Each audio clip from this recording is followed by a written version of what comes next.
Board of Directors Special Events Committee for Friday, September 9th, 2022 at 9:05 a.m. And I believe we're going to start with the Pledge of Allegiance, and Mr. Esquaga will lead us in that.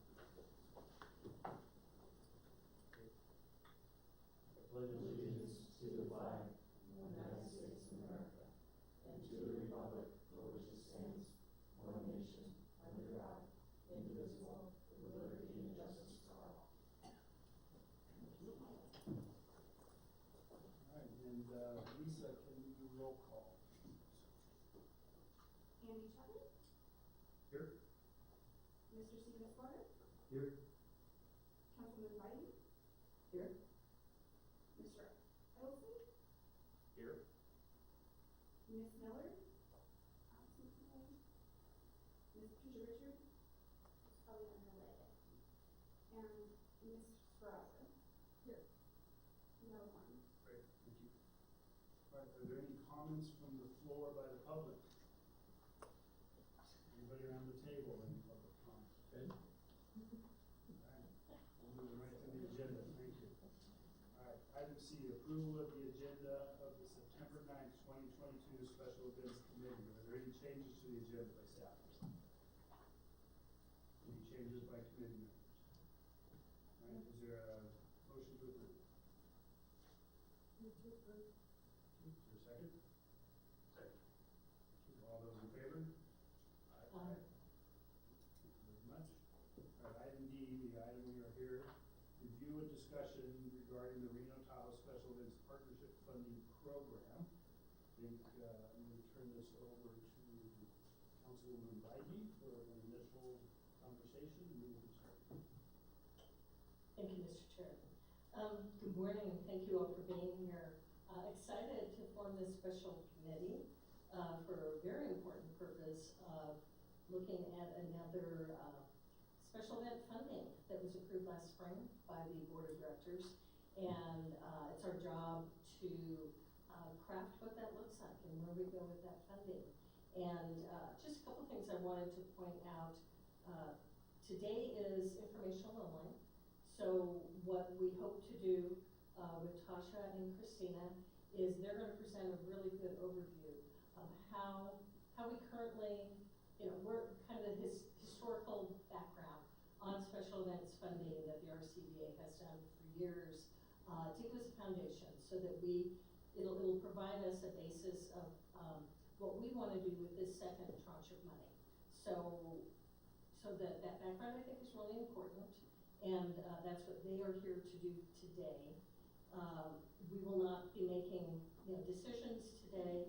We're kind of going to send you all homework to think about what we're doing now, how we're doing it, and then what we envision this second $500,000 as looking, where we want it to go, what criteria, and they'll explain all the different criteria that they currently use and what we want to adopt or change. It's really up to this committee to decide. At the end of the day, we will craft whatever that policy and that direction is, and then we hand it back to this internal committee who will do the vetting. So this committee won't be doing the actual vetting, but we decide how that looks and give them that guideline. The committee crafts, vets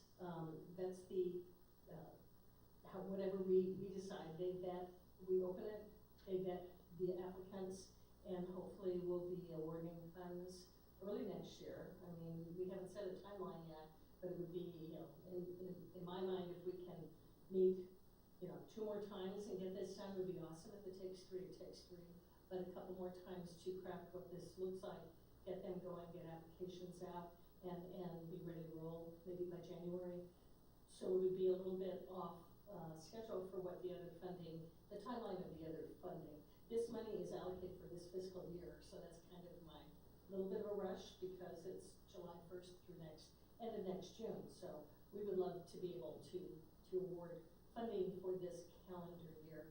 And once they've vetted everything, they turn it back to Charles as CEO, and the recommendation of that funding comes to the Board of Directors from Charles.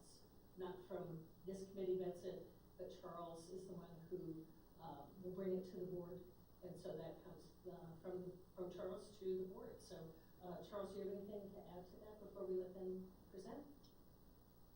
No, I think we're good. I just wanted to welcome Eric to the subcommittee, and certainly the other members to join us in this, and excited to move forward and have our team present.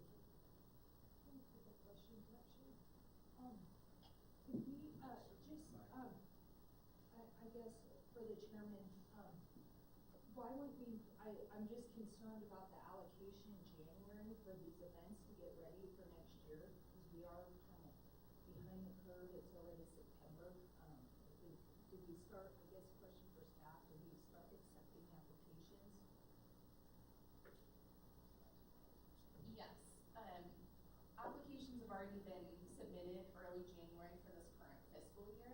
So what we're, I think, discussing is potentially the additional 500,000 that would be above and beyond what we are currently doing with the fund program. I believe the existing program is underway as designed. This is the additional funds that the board is, probably somewhat of a delay in getting this committee together, but I think, and this could be a question for legal, I believe as long as the funds are allocated before the end of the fiscal year, contracted and allocated, doesn't mean the event has to happen for the fiscal year. And I think part of the discussion we're going to have with this committee is what does this pot of money, what type of use of this pot of money do we think we want to use it, as opposed to the existing pot? Does this committee just want to have it all the same? Also, we have $1 million of existing funds. I'm not sure if that's the right process, but I think that's what this committee will do, is we'll define for staff's direction where to then dedicate and spend the time, energy, and talent to facilitate this 500,000. It could look very different than the current effort. It could be somewhere in the middle. So that's, I guess that's where I need clarification. Are we going to open up applications for this additional 500? Because I think there's maybe. That depends on what this committee comes up with on the Okay. policy that we'll be recommending to the staff and the board on how these funds are used. Right now, it's the way I understand it, the way I believe the board had put forward was, here's the additional money, now we have to figure out how we're going to do it. Doesn't mean it's going to just be additional 500,000 for events to come to us and request money. It could be a situation where we might be saying, okay, we'd like to go out and get an event. There's an event that we want to target and bring to the community, and that might take some substantial funds or some funds to get done. So I think that's the process that this committee is going to determine. And then just another clarification question. So what you said about the fiscal year. So let's say someone wants to do something next September. So as long, I want to get that straight from legal, as long as we allocate, because I just want to make sure we're giving, what I hear from the special events folks, we're giving them enough time. So we're allocating money, especially if we want to bring in new events, we're giving them enough time to say, hey, here's our sponsorship level, to be able to do that. And that would be something that then maybe will be, Yeah, I would want to confirm that with Courtney Jager, Okay. but I believe that's the case. But I'll confirm with her and get back to the committee. and I would caution us right now, because we're just at the start of this process, to say that we are going to be opening this up for applications for people to come to us to request funds. Because we don't know how we're going to use these funds yet, because this committee has not had that Yeah, discussion. I'm just asking this Yeah. questions. Okay. Yeah, and if it, hope. I don't think I'll need any juice on that. So, to the point that was made, I just want to reiterate that the normal funding process for the people that receive annual grants is in process. So we're not going to disturb that. This is already allocated through June 30th in the current fiscal year. I think really how I saw it was this committee really has to provide feedback to the staff to say, are we going to allocate additional dollars to current events that are being held, and the history that this will be played out in history in terms of how we currently allocate and what the parameters are around that. Do we want to fund emerging events that maybe haven't gotten some of that funding, or do we want to take it and get new events that really haven't happened there? And it's really those three buckets I think that we need that guidance from. At the end of the day, you'll give us that guidance, and then we will act to say, all right, now we've got to either change the parameters, augment, or hire people, or go how we're going to fulfill one, two, or all three of those buckets of agreements.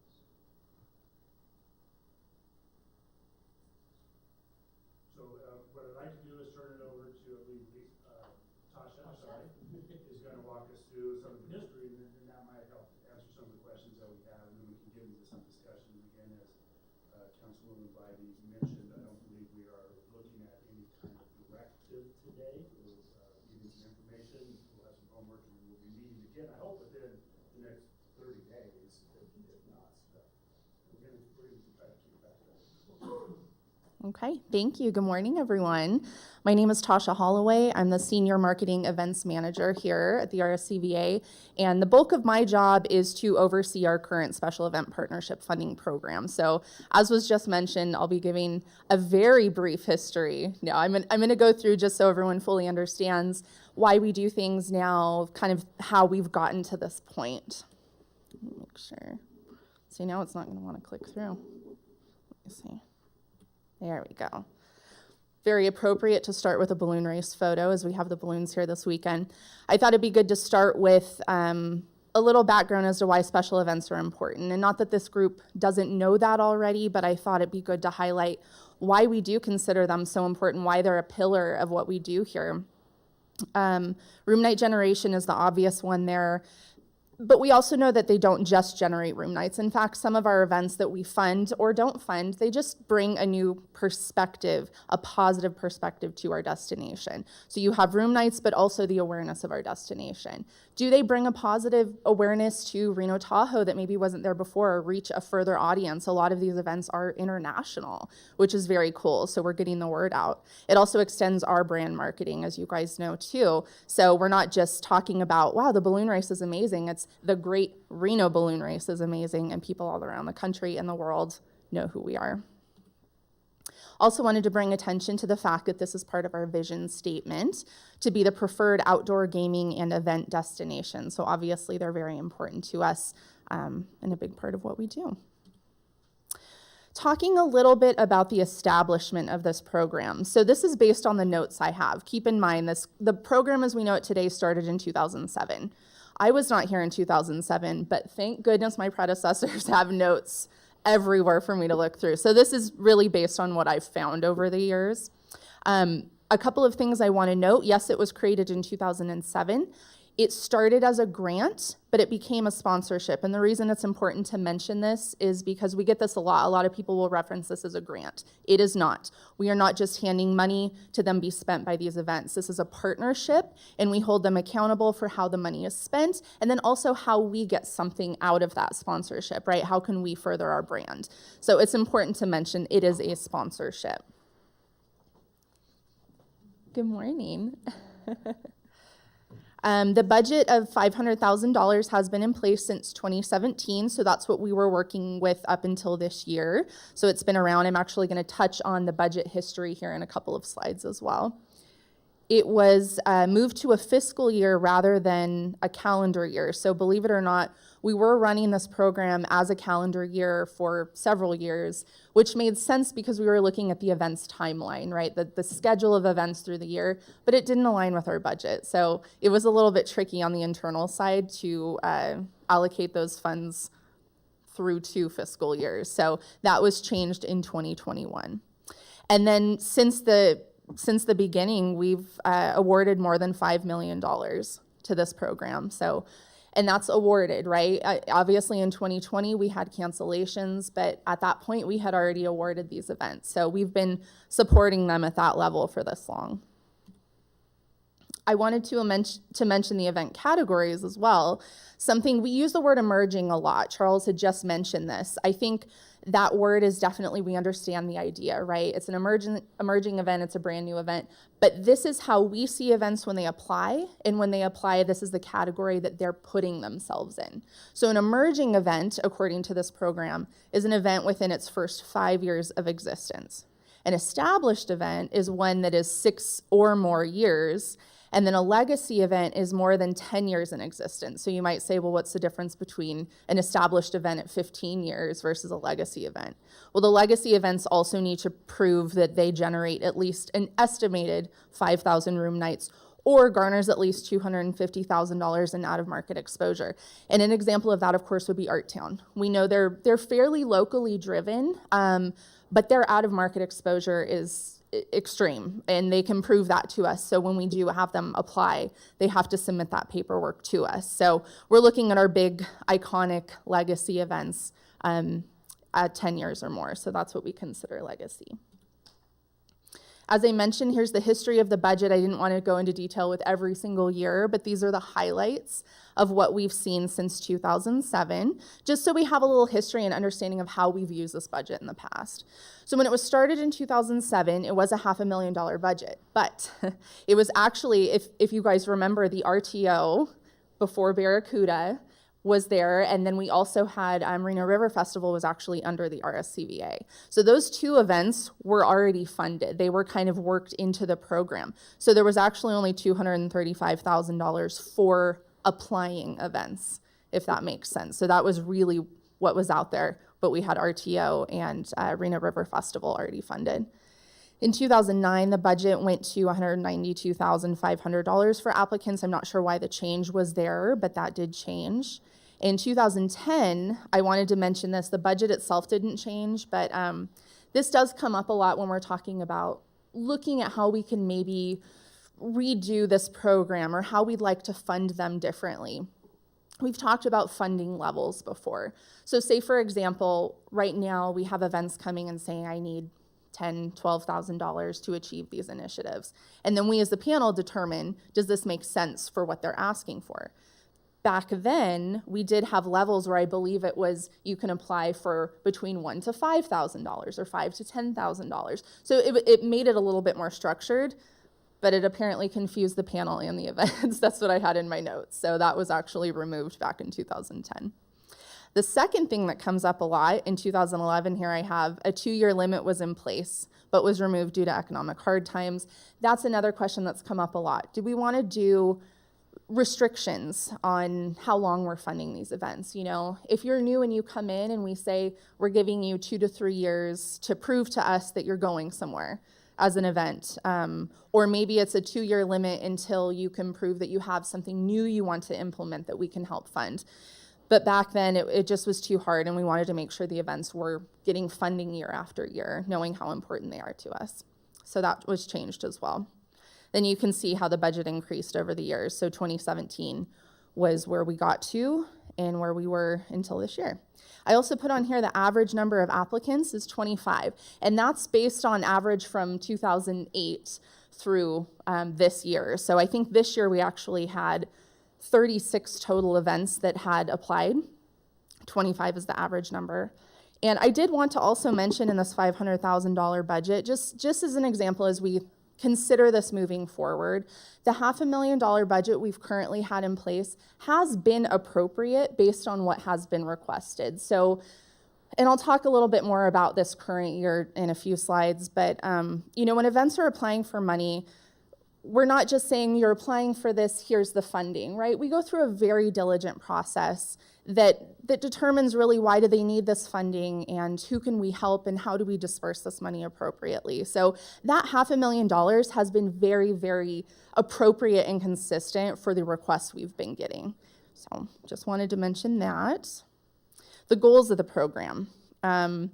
This is what I was just talking about, Chair Bybee. This is our Legends of Beer Festival. It'll be in its 2nd year. It's going to be even bigger and better this year, so we're very excited. Another September event.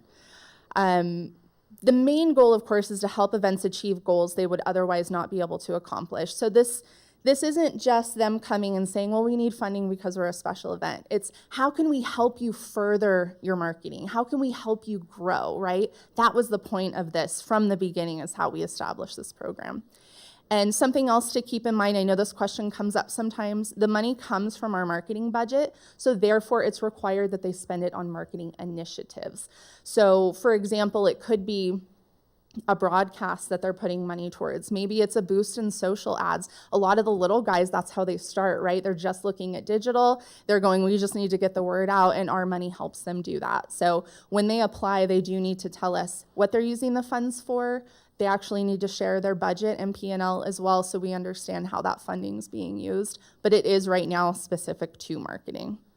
Obviously to encourage out-of-market visitation and room night development. That's what we're here to do. And so when we fund these events, it's what we expect them to do as well. Now, when I say that, I don't mean that every event needs to put that money towards specifically out-of-market funding, but we hope that that's where they eventually get to, right? That's the idea. So the word is getting out, and then they can eventually put some money towards out-of-market. And then I wanted to also mention we're a resource for special events, and this goes above and beyond just the ones we fund. So obviously our funded events, we give them, you know, whatever we talk about in our partnership and our contract, and they do the same for us. But for all events we have here, we have our online special events calendar. It's one of the most visited pages on our website, probably the most in the summer months, I would say. We have a consumer newsletter that goes out with over 50,000 people on it. So, I mean, we get the word out definitely for these events, and we're a resource if they need anything too, right? So they'll come to us, even new events. Maybe they didn't apply and they say, I need to work with a vendor that just, I don't know who to connect with. Or there's an event here that's really similar to mine. Can you connect us? So we're also a resource for them in that way, not just financially. Here's the big stuff. Here's our current qualifications for funding. So this is what they need to do before they apply. They need to go through this, make sure that they not only qualify, but they're willing to do all of these things. So there's even more than this. I just highlighted the big ones. Our number one, they must have a partnership with at least 2 Washoe County properties. And that can come in the form of a room block, discounted room rates. Maybe it's the venue for the event itself. So, that's important, the 2. Reno Tahoe cannot be the sole revenue source, can't exceed 25% of the cash operating budget. We don't, again, this is marketing dollars, right? If we were funding operational costs, it may be different. But at this point, we can't be the sole provider. We just want to help them expand, not survive. Takes place annually and intends to stay in our destination. That kind of goes without saying, but we need to make sure that's in there so they understand we want them back year after year. Has the ability to attract out-of-market attendees. Like I said, some of them, when they start, they have to start as a local base to get that attendance up before they can reach further. But ultimately, we want something that can potentially reach out-of-market visitation. Not a meeting, conference, trade show. Venues can't request funding, just a couple of things there. The big one for us too, and this is part of our considerations, which I'll go over in a second, the funding request is equivalent to the marketing initiative cost. So for example, when they apply, they can't just be saying, well, what's 25% of our budget, which some of them do that. How high can we ask? We want them to also be able to say, this is what we're specifically using the funding for. So they need to be prepared to do that when they apply. Open to anyone, not membership-based. We have had events in the past that were very VIP, very specific, and it just didn't make sense. Of course, we want events that can bring anybody in. And they can be ticketed. That doesn't mean it needs to be free, just that it's open to anyone to come to. And then lastly, a post-event report is required. So we're doing our due diligence to make sure the funding we gave them was used, I want to use the word appropriately, just so we understand how it was used. That post-event report includes, estimated attendance. It says, how did you use the funding? How did we make a difference for you? So that's required in the end as well. In fact, when we send these out, they're only getting 50% of their funding when the contract is signed, and then we do not pay them the second half until I receive this post-event report, just to make sure that they spent the money in the way that we had approved it. I'm going to take a break for a drink of water very quickly. Okay. These are the considerations. This is post-application. So this is what the funding panel takes into consideration when we're looking at it. And the funding panel consists of, I think we have 5 people on it right now. It's executive staff, some sales, some marketing, and our CEO, of course. So this is what we take into consideration for every application that comes through. And that binder I have right over there is actually all the applications from this year. So that's what we do. That's the homework there. First and foremost, room nights. How can they bring out-of-market attendees? Again, we take that into consideration. And when I say consideration, I don't mean they need all of these things to get money. It simply allows us to understand how much funding we feel makes sense for them. Their funding needs. I think this is the biggest, most important piece. How do they plan to use the funds? So when an event comes, and like I said, they're asking for 10, 12, 15,000, it's not just who is this event, they're asking for this, it's how are they using it and do they honestly need this funding, right? A lot of events will come in and maybe they're asking for the same funding year after year even though we see them growing. We really want to see them come in with initiatives that are, we have this new program and we really need to get the word out, or we're trying to bring in this new PR agency that maybe we couldn't afford before. And so that's the stuff we're really looking for. Reach is the third thing. Do they have webcasts or broadcasts that further exposure of the destination? Air Races is a really good example of this. Of course, they're on on Fox Sports Network, and they have us branded everywhere, and they have, destination video that they put in there, so it helps us further our reach actually internationally at that point. Branding alignment. Do they complement Reno Tahoe's branding efforts and perception? So kind of going back to my first slide, it's not just about room nights, right? It's about showing that our destination is really appealing and positive for people to come visit. Keeps going here. Event dates. Does it occur during a need period? So we know our biggest dates, and I believe in our board packet, you guys have the calendar of events. We have events every month. Obviously between June and September, it's just heavy with events, right? So if we have an event coming in December, November, January, we really take that into consideration to say this is great. We can keep that event season going.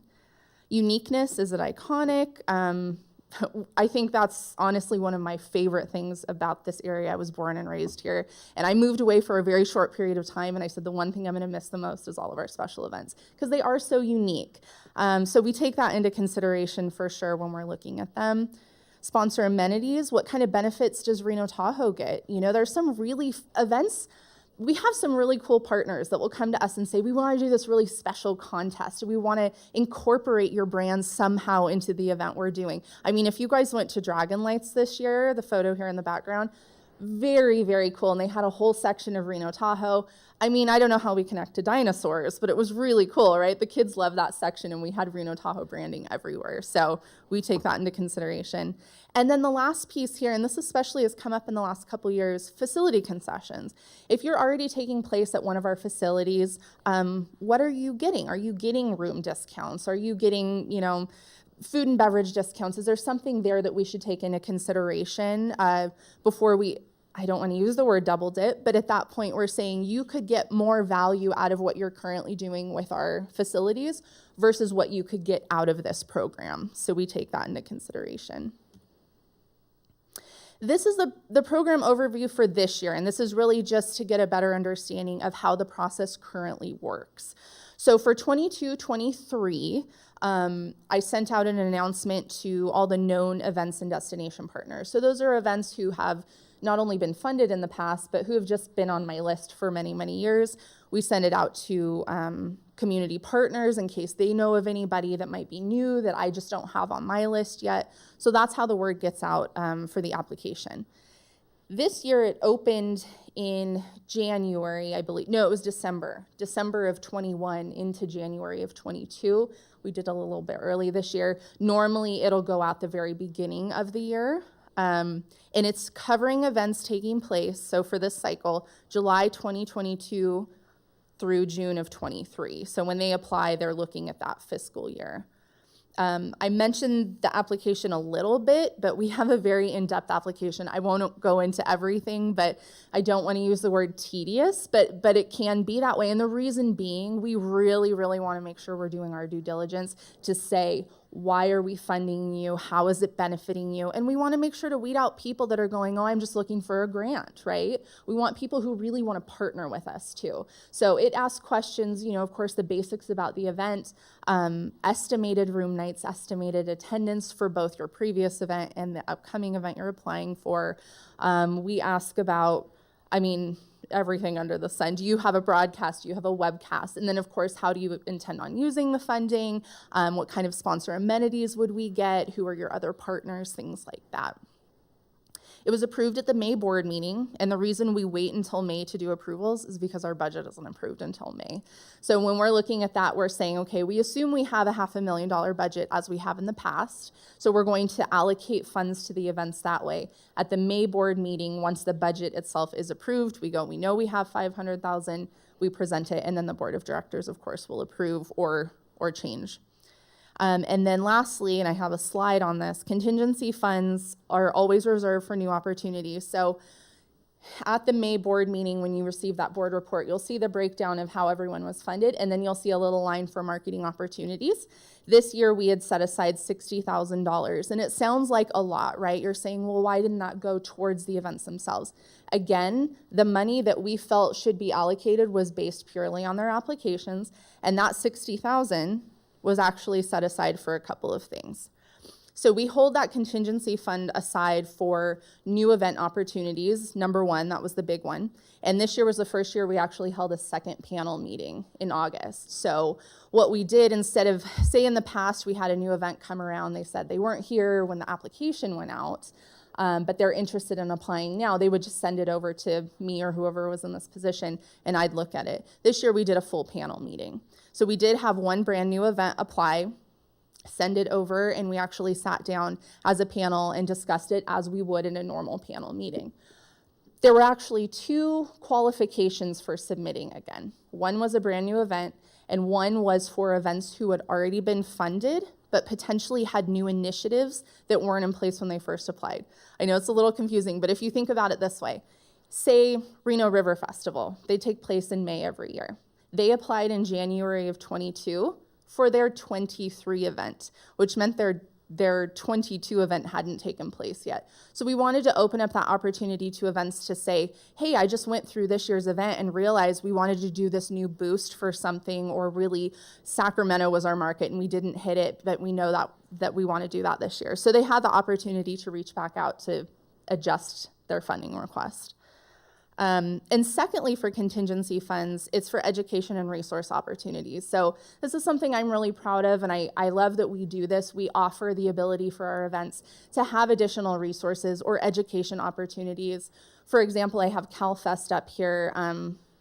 They host an annual conference basically for California and Nevada events to get together, be resources for one another, meet new vendors, things of that nature. And so we can help support them if our events are interested.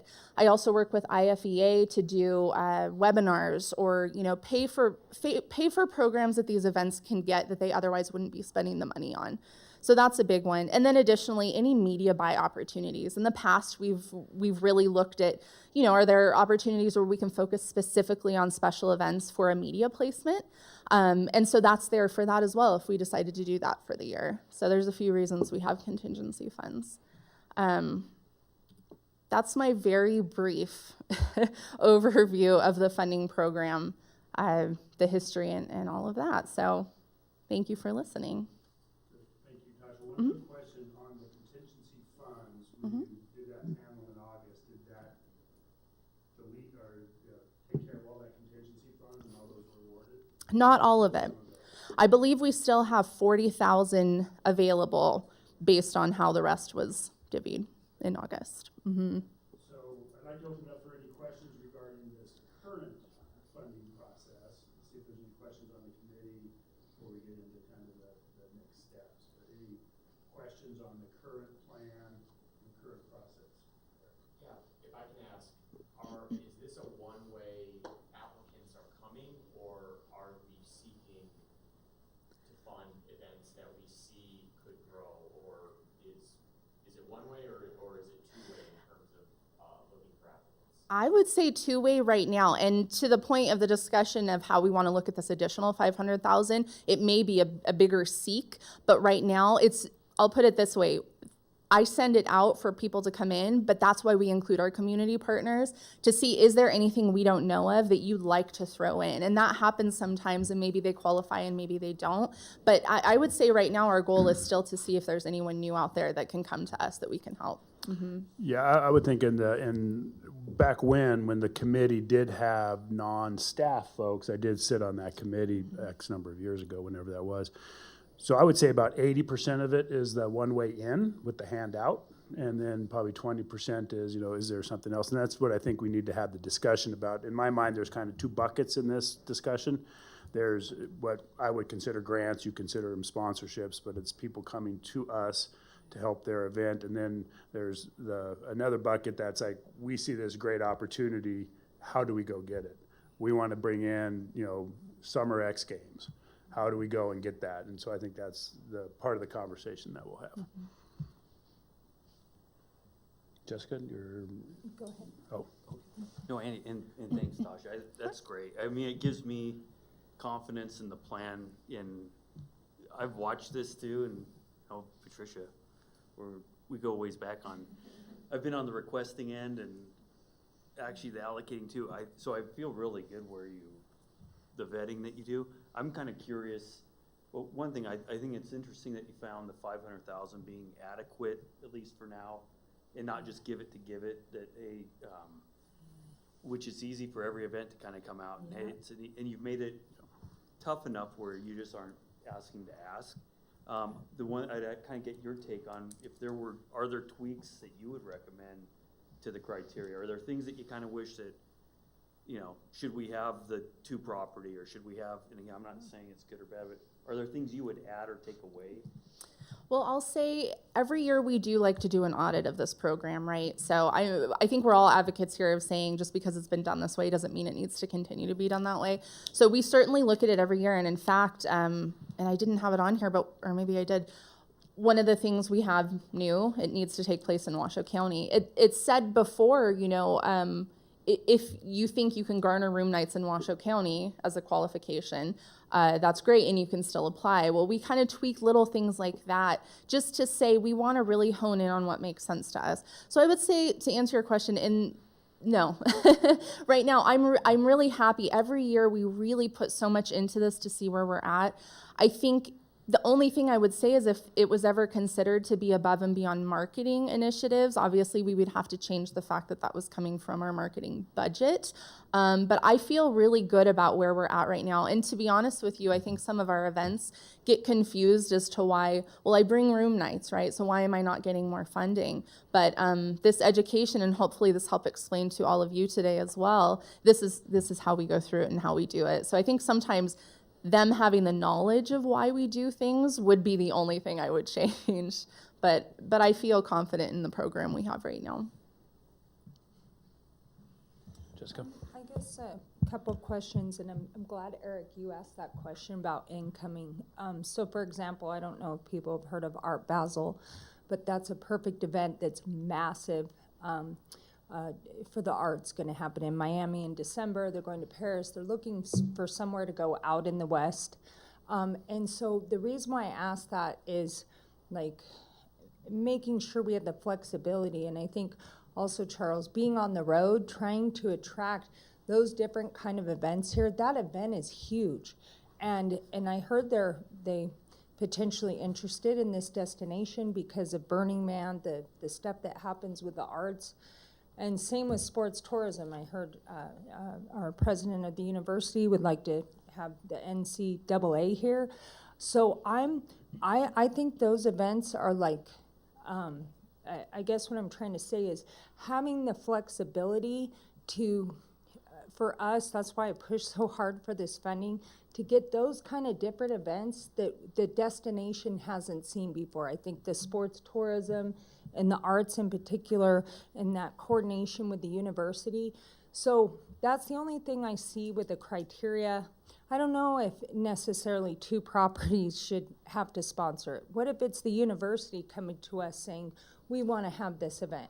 What if it's for the first time event, we may have to incentivize or subsidize that particular event for the first year to get it here. So that's my only issue with some of this criteria. If we really want to think outside of the box and get new events that we haven't had, and I look at our events funding list, it's still a lot of the same events, and we love and appreciate those events. Don't get me wrong, they're amazing. But if we really want to do something outside the box, I think we're going to have to be flexible in this criteria. So some of this criteria, I think, just personally, I would like to recommend that the full board, I'm thinking of those 2 events, just 2 events on the top of my head that would not qualify under this particular criteria. So, and I think, and completely agree, and I think that's why we were gonna have this conversation about what is the criteria for this 500,000. I don't believe we're saying the criteria that is currently existing is the same criteria that's gonna come across, and most likely it's not going to be. But again, that's a conversation that we'll have with this committee. So I think, they're, again, looking at two buckets of funds. There's a bucket of funds that is kind of existing, you could play around the edges of it, and then there's this new funding. And maybe that 500,000 needs to increase over the next 3 or 4 or 5 years if we're kind of looking at those types of things. But you're absolutely right that, we could adjust the criteria, we could develop that criteria for these types of things. In my opinion, we seem to have a good bucket of money for those people coming to us asking for funds. I don't want to duplicate that program. I want a different program. I think that we're looking at a different program for this, and what is it that we really want to do with these funds? So, yes, please. I would fully agree with you. And I think when we first talked about this and I met with Charles and then asked them to do the presentation, it was exactly for that reason, so that we knew how the other bucket was being funded. Because I don't see us doing the same criteria at all, but it gives us a guide, it's guidelines for what they're doing, that the second bucket we could have reach outside of that. But it gives us that foundation of knowing what their criteria are, and maybe some of those would be incorporated, but I see it really saying that's already covered because it meets that criteria. We have an opportunity to go outside to those other events, to something that doesn't meet that in a bigger way maybe, and really that's what the job of this committee is, which to me is pretty exciting because we get to craft what that looks like and what what areas we need, we want to look at, whether it's sports, whether it's university, other whatever events or things we don't have here now that we could bring here, because I think that's kind of where I'm going. What do we have? And Tasha had mentioned in one of our meetings, looking for events that have their legs under them. I mean, to go out and get a new event, and these two can tell us kind of what that's huge, and you got to hire somebody to do. I mean, we don't have that kind of money to do that, to hire someone to go buy an event for us. But can we find an event that already is set up that can be pulled in here? The two events you mentioned. I mean, I would love to see gay rodeo come back in and tie into rodeo, maybe a rodeo month. I mean, just kind of just random thoughts of things that are already there that might be a possibility, but that really is up to this board, this committee to kind of hash out. And so open to all of those discussions, but this is just our foundation to help guide us as we move forward. Charles? Thank you, Mr. Chair. First of all, Tasha, great presentation. I just want to recognize you and the entire subcommittee that puts the time in, Ben and Christina and certainly Shelley and Rhonda and folks that really put the time in to go through this. It is tedious, it is detailed, and I appreciate all the work that you guys do to make sure that we're successful and that we're doing the right thing, right, for our community. I love the fact that we're talking about an additional bucket of money that really is a blank canvas. To your point, we don't necessarily have to continue to follow those parameters, but it's an opportunity. Stephen, to your point, when we look at trying to tweak what currently exists out of this first bucket, one of the things I want to make sure that everyone understands is we're asking always for room nights of what people book. We can't prove that, and there's nothing in place today that is an absolute proof of purchase that these folks do. And that's a real challenge, right? And so one of the things that we are continuing to look at is how do we improve to make sure the funding and the claims are going to where they say they do. So that's an ongoing challenge, whether we augment that with Washoe County, not Washoe County, limit the number of years, that's ongoing. With this new opportunity, working with the university, in the place that I came from, we held basketball NC2A regionals. There was all sorts of things in partnership that is a real opportunity because people travel for sporting events. Sports travel is real. And hopefully I'm meeting here with the chancellor, the president here soon to start talking about those things. So looking forward to that. But really, and this is what we're looking to you, how do we take that bucket of money and continue to deliver unique experiences for this destination? And that's what we have to look at. And if we're gonna go out and buy events or try to look, we're gonna need those resources. And I just wanna make sure that You know, we might have to hire a body or two if we're gonna go out and do that, because that's not currently how we're structured. And so there are other ramifications, and when you have this homework that you go back and think about, it's those types of things that we have to consider on how to be most effective with this resource. Yeah, and if I could add, so as this committee, if we do find that there are some recommendations that we would like on the existing program, is that in our purview, or is that outside of the purview of this group? Because, you know, I imagine that we could have some conversation that comes back, like, hey, we'd like to see some adjustments on the core program, here's some ideas, bring it to the board for discussion, or are we just talking about this? So I don't want to make sure we're not I think it's scope open. creep. I don't want scope creep. I think like Charles said, it's an open canvas. Okay. We really, this group, this subcommittee will decide where we want to go, what our direction is. So I don't think there's any closed doors. I think we really are pretty much open. Patricia, and welcome to the committee. I know you were a couple minutes late, so thanks for joining us. I apologize for that. The little voice, guys. One right in the middle almost. This one. There you go. There we go. Thank you. I apologize for my lateness. I do appreciate you looking at the university as another potential sponsor. We have a president, unlike any other president we've had in our university's history. He has contacts across the country. We are also very proud to have Stephanie Remp joining us. She has been a big part of NCAA and as we would say, the big leagues. So those two forces coming together at the university, I think, will give us incredible potential going forward, as well as contacts. Great, thank you. And I just had two things, Tasha, I don't know if you have those on your fingertips, but perhaps you could provide it to the committee post-meeting. Interested in the average dollars that have been granted, maybe in a 5-year period of time, as well as what is the percentage breakdown within the categories, the emerging, established, and legacy? You know, and maybe look at a 5-year, 10, whatever, what you think might make sense. Sure, and of course, I do have, of course, the history of all the funding we've done, so I can certainly pull that information for you. Thank you. Chair. Yes. So on that too, Tasha, for those, our members who are not on our board, a list of who we're funding right now, what I think would be helpful so that we can see, like this year's allocations, maybe who we funded and at what amount. Just kind of gives us an idea of how broad it is and the amounts and how different they are as we look at considering, you know, what we want to do moving forward. Absolutely, and we do break them down by category as well, so you'll be able to see that. Great, thank you.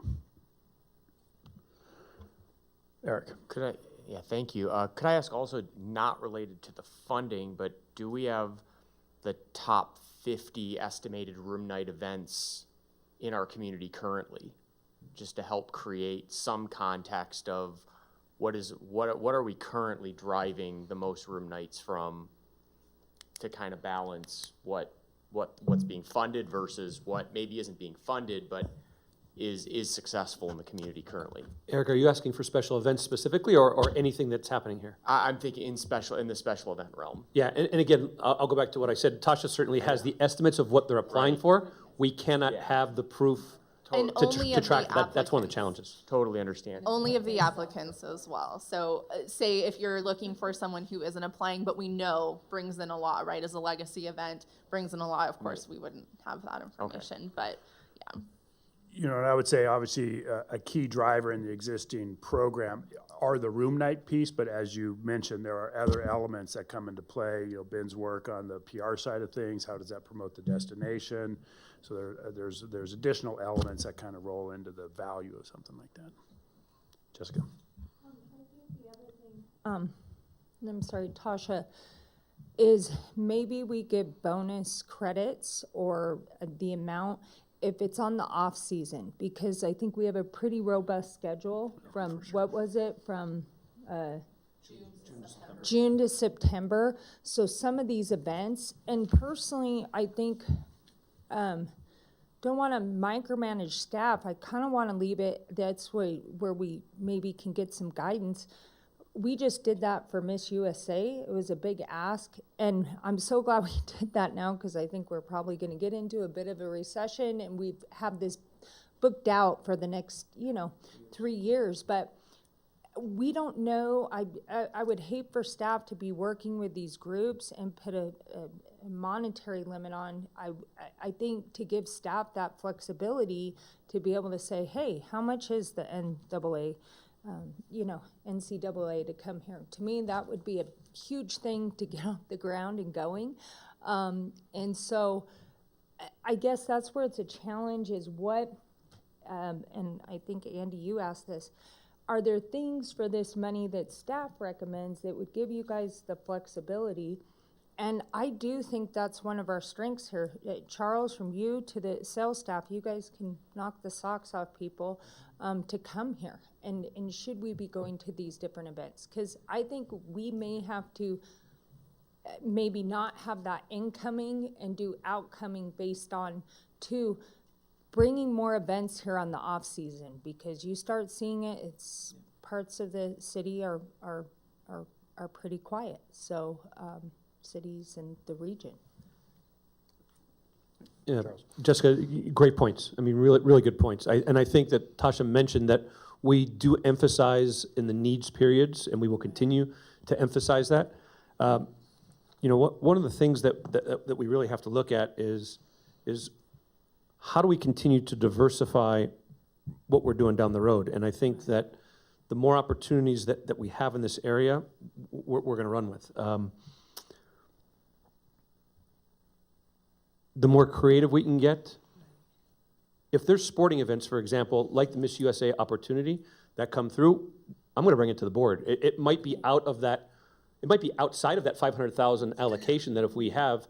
But just remember one thing, the current allocation that we're using, that current $500,000, or I would say actually the $1 million, is being parceled out of our marketing efforts.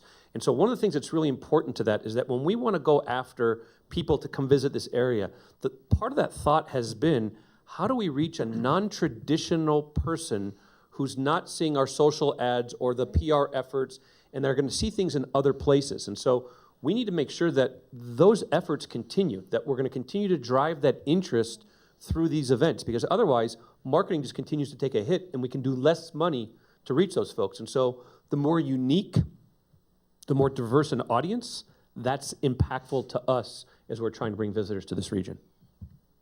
Thank you. All right, so I see we are closing in on our hour mark for this meeting. So Councilwoman Bybee, I'll turn it back to you for any thoughts on some next steps. I understand that staff will provide the committee with some background and homework, as you say, and then we can kind of talk about the next steps if that's appropriate. Yeah, thank you, Mr. Chair. So I think today, hopefully this gave you a good foundation, good foundational knowledge of where we are right now with our current funding and where we want to go, and really the opportunity that we're going to have. And so really, if all of us, kind of your homework is to take home what you heard today, kind of what your thoughts are, and whether it's an event you know of that you're thinking of, or like Charles just said, reaching, and I love that. How do we get creative, and how do we reach those people that we don't have the reach now to new visitors, new groups, new opportunities that would benefit our market and expand our reach that's not currently coming here? Or it could be things that, whether it's art, sports, that's a big one that we probably need to expand upon. But really kind of think about what those opportunities might be. And at our next meeting, that's when we're going to open up to pretty robust conversations and brainstorming about what thoughts you bring back, whether it's a specific event or kind of the categories we're looking at. And then also, I look at this as, do we have to limit it to marketing? I know it's coming out of marketing, and I guess whether that's you, probably you, Charles, do we have to limit the amount that we're giving to these? We don't do operational right now for our current funding. So do we have to limit it to only marketing funds that we will give them? Or are there other needs that, to bring a group, to bring that art festival or to bring the NC2As here? Is there something else, whether it's our facilities, whether it's, do we have limitations there or not? Because that will help guide us as well. Yeah, what I would say around that is that if there's opportunities that are outside of the current funding that the board has approved, what I would suggest and guide is that when we go through our potential augmentation meetings, which are several times a year, we would identify if there are funds to that, and then take that opportunity back to the board to say, we have some additional fundings that we've identified outside of our normal budget. Will the board then support that for these new special events? So Charles, you're looking at this 500 still coming out of marketing and us providing the marketing and initiatives, that whole gamut with your, I get lost in all the acronyms of everything that means because I'm not a marketing person, but the marketing and advertising for the event is still where we are going to get them off the ground, especially if they're new, obviously. So I think, I mean, it would really be helpful if we can meet, the next 3 to 4 weeks with that information, and then see where we wind up after one meeting, and then decide if we need a second one. And if I don't know until we get there, are we looking at 2 more meetings that we can put it all together and have it ready to roll? I think, again, even the timeline. And the timeline on when we put it out is going to depend on how quickly we decide, hey, and we might just come together next meeting and just rock it and just put it all together, know what we want to do, and then a meeting after that, or it might take longer. So we're flexible on all of this, and that kind of that's a benefit but a challenge too, because we do want to get this money allocated in this fiscal year. So if we can move quickly and we can get it wrapped up and finished and ready to go out, in late November, December would be awesome. But I don't know that we can't put that timeline yet until we really craft what we're going to do and then finalize that. Stephen? Yeah, and again, this has just been a good discussion, I think, in general. I think and again, I don't want to speak for the group, and we'll come back. I think sending everybody home, I know that's how my brain works sometimes, is chew on it a little bit. And I think this how we're handling, I don't want to call it community fund, but we're in a routine with these events. I think this next plank is a little bit more, we're going out hunting, right? Mhm. Like, and how do we set it up? 100%. And it's, there was a day, special events department and a full staff, and we were producing events, and I don't think we want to be there, where you've got staff and we're out setting barricades. It's easier to write a check. Right, because that's a real. That's a whole nother thing. Right, but I think we're, and I think this is a great template to go with. We've got this extra 500,000.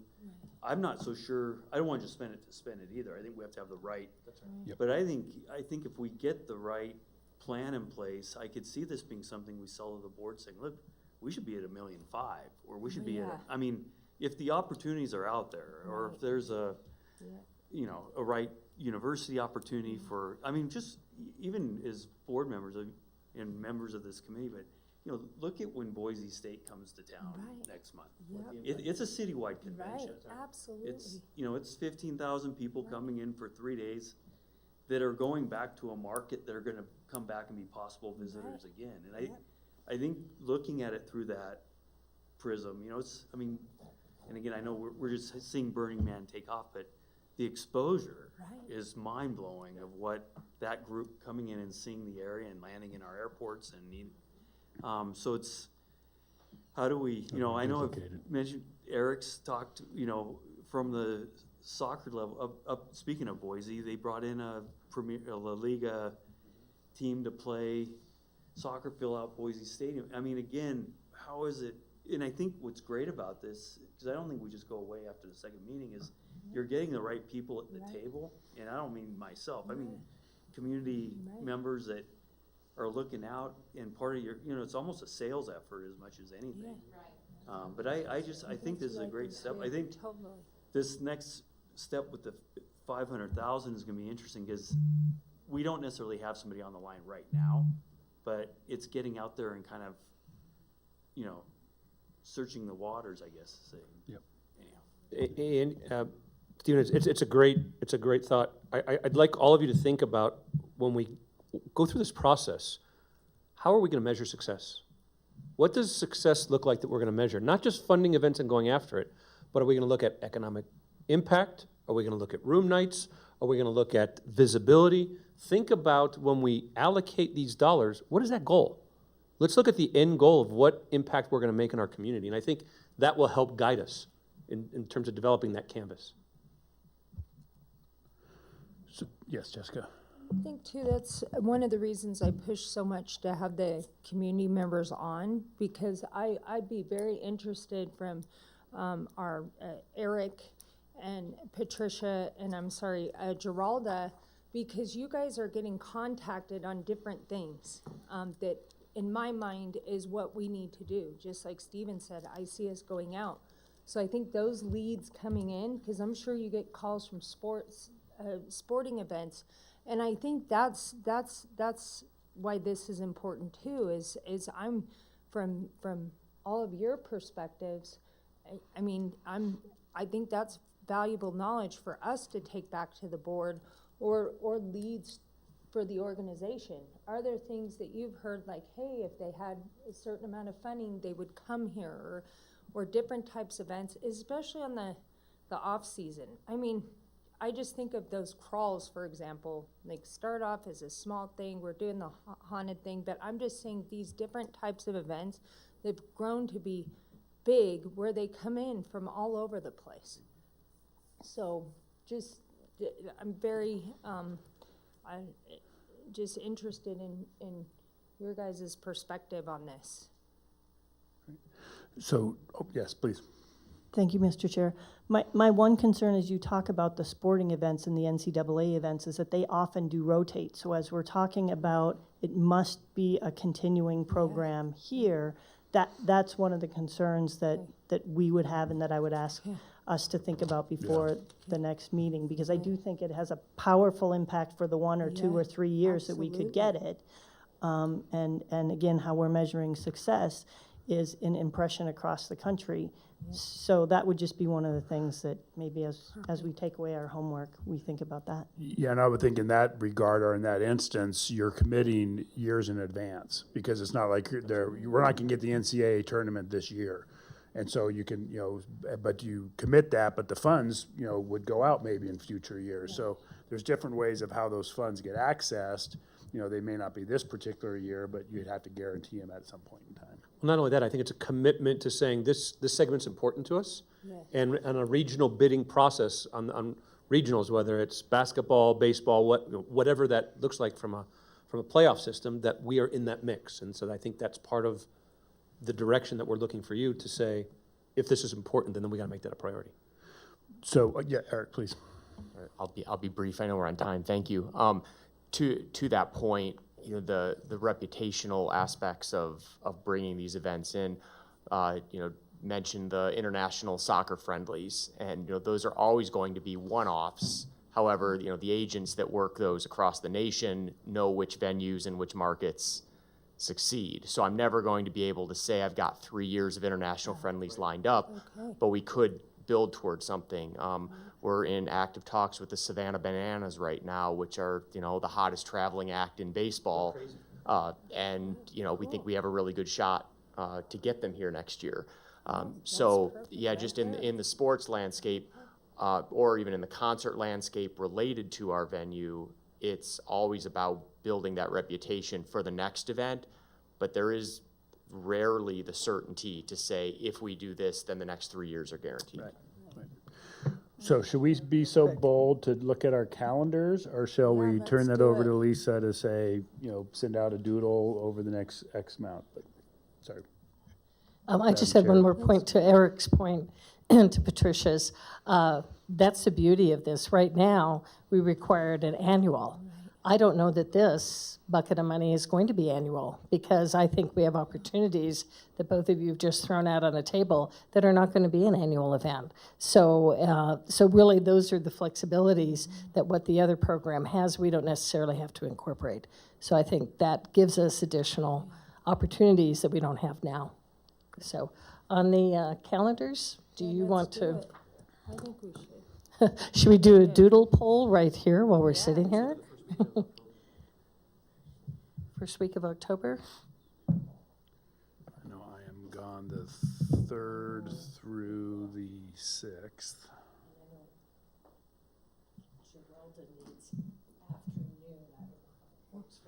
How does the afternoon of the 7th look? Good for me. Can we have a Zoom option, you guys, just in case for people on the board? Can we have a Zoom option, Zoom and in person? I would look to our legal counsel to, Can we do that? I assume we can, we do it for board meetings. Right, it would be the same thing. So it's an in-person meeting, but with the option for committee members to attend remotely. That's not a problem. I'm not saying I have to, but I'm just giving you flexibility. So you were looking at Friday the 7th? Yeah, maybe. And I know early if we afternoon. could do an afternoon, I know Geralda works from 8 to 2. So she is only afternoon, Monday through Friday. So if we can accommodate Can we say 1 her, o'clock? 2 o'clock. so she 2 works, o'clock? so, yeah. About 3. We do 3 o'clock? 3 o'clock on Friday the 7th? Will that work for Works. everybody? Yeah. I got about an hour I could do then, but should we try We to could do keep these to an hour? 2:30. We don't have to 2:30? meet on the hour. How about 2:30? Yeah. That's why, Okay, that's yeah. why I asked that. How about 2:30? Yep. 2:30 it is. Okay, so 2:30 on Friday, October 7th, with a in-meeting here and Zoom availability. That's amazing that worked out in one try. That is Who amazing. needs to do that? Okay, great. Yes, please, Ben. So going back to a question earlier, I just want to make sure that everybody's on the same page and the community members that are new to the RSCVA and our committees. The question was asked, can this committee make changes to the existing 500,000, sort of what the charge of this committee is? And all RSCVA committees are advisory to the board. So this committee can do whatever it wants. It can make whatever changes it wants to see, but for those changes to become effective, we've got to approve them or present them and have them approved by the board. I just want to make sure everybody understands that. Yep, thank you. All right, we're going to close item D, go to item E. Any other committee member announcements, reports, and updates? Seeing none, thank you. Any comments from the floor, public comments? All right, we are adjourned at 10:13. Thank you for the great discussion.